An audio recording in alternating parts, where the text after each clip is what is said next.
I am joined now by Zara Aleena's auntie, Farah Naz. Farah, thank you very, very much. We really appreciate you making time for us here. This is a story that I absolutely care about. I know a lot of our viewers and listeners, all of our viewers and listeners will care about.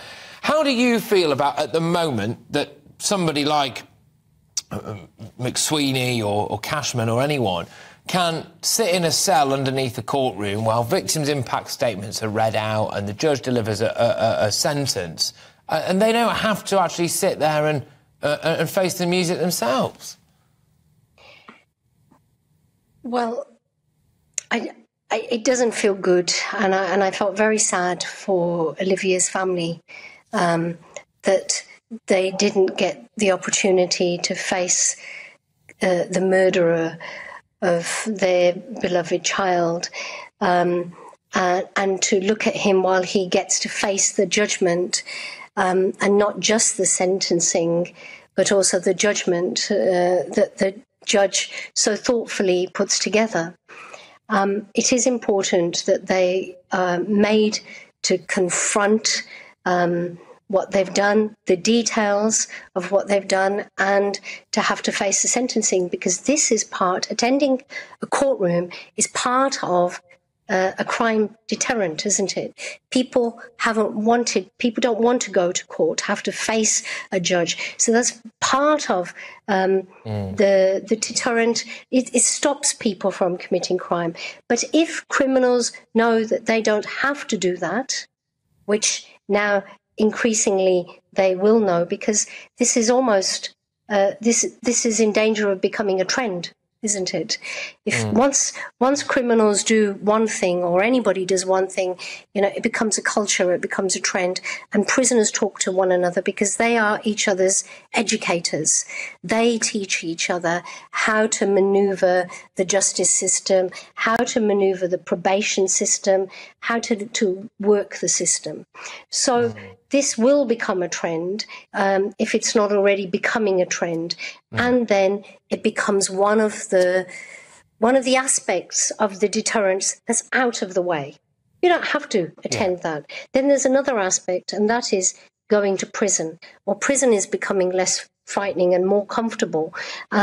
So if we get these deterrents out of the way, then what happens? It means that as a society, we're left more unsafe. So this isn't just about the family not getting to see the person that's destroyed their lives. Our lives are destroyed, other people's lives are destroyed. It's not just us. This is about all of us. This is about society not seeing justice complete. I don't agree that convicted felons should be dragged in by their feet, because I think we need to be better than that. We all need to be better than that. We can't go down to that level. What do you want? What do you want to see done there, Farah? Because as well, I mean, you thought one thing, even if they were dragged there, they could then cause a scene in the box, and I mean, it's not going to be a pleasant thing for anyone, and that's probably even worse for the family, isn't it, than them not being there at all. So I do get that. What do you want done about this then? What can happen? Well, Dominic Raab has agreed, and he has also tweeted today. He is moving forward with the change in law. He is looking at this. How to implement it is the complicated aspect of this. Does sentencing get increased? Earlier you were talking about, 6 months, and of course, that's not a lot when you get a 42-year tariff. But 5 years is an incentive.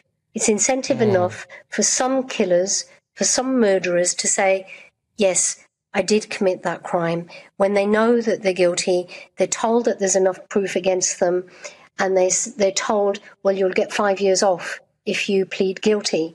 So that's enough of an incentive. So we can have some kind of incentive here.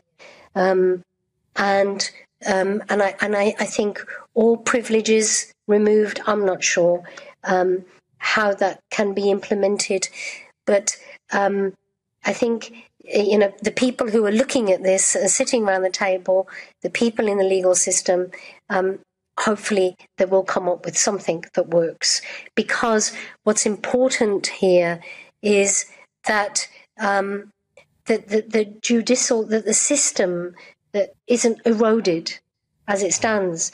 In a courtroom, when there's a huge box there, and the box is directly facing the judge, and if that box is empty, it seems like a farcical process.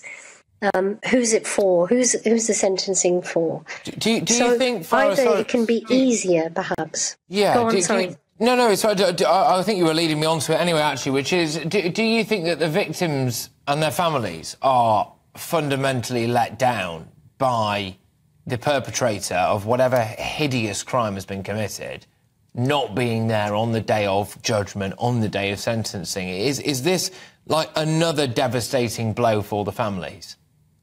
The thing is, we actually couldn't get worse than we are already. It couldn't be worse.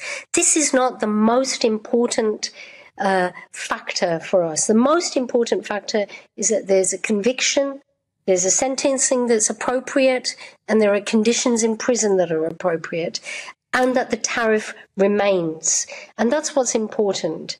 And of course, you know, this is important. Seeing the man that's destroyed your life, your beloved's life, and facing their sentences, and maybe looking human in that moment, it's important. And also, you know, it's a moment for that person as well to be human. So it's important for the family, it's important for the felon, and it's important for the justice system, and it's important for society to see justice being undertaken. So I think it is very important, but it needs to be done thoughtfully, not in a rushed way, in a thoughtful manner, but also we need to address culture in prison, don't we?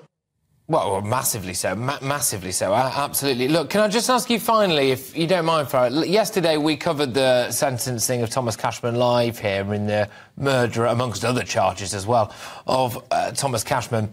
I just wondered whether or not you might, if you feel like it, maybe have a little message to Olivia's family, who will be feeling and have said that they felt incredibly frustrated and let down, really, by the fact that that monster wasn't in the dock there to face the music. What would your message maybe be to them? Oh, it's a difficult one. I'm really sorry that they didn't have that moment, but they know, as we know, that actually even that moment of seeing him facing his sentence it ultimately doesn't help us. It doesn't save us from any grief. It doesn't save us from any trauma. He's got his sentence, and hold on to that. Hold on to the fact that he got a 42-year tariff, he got a life sentence, and he probably would have been quite horrible from the sounds of this man. He probably wouldn't have shown a second of remorse. He wasn't going to do that. He probably wouldn't even looked afraid. So maybe they've been saved from something horrible. Yeah. And really, you know, my thoughts go out to them. Don't focus on him. He's gone now. His life is done. He's thrown away his life, and that's gone. Focus on yourselves. Focus on your loss. Take the support that you need. And I'm really sorry. Obviously, it's a long journey. This kind of grief is a long journey. It never ends.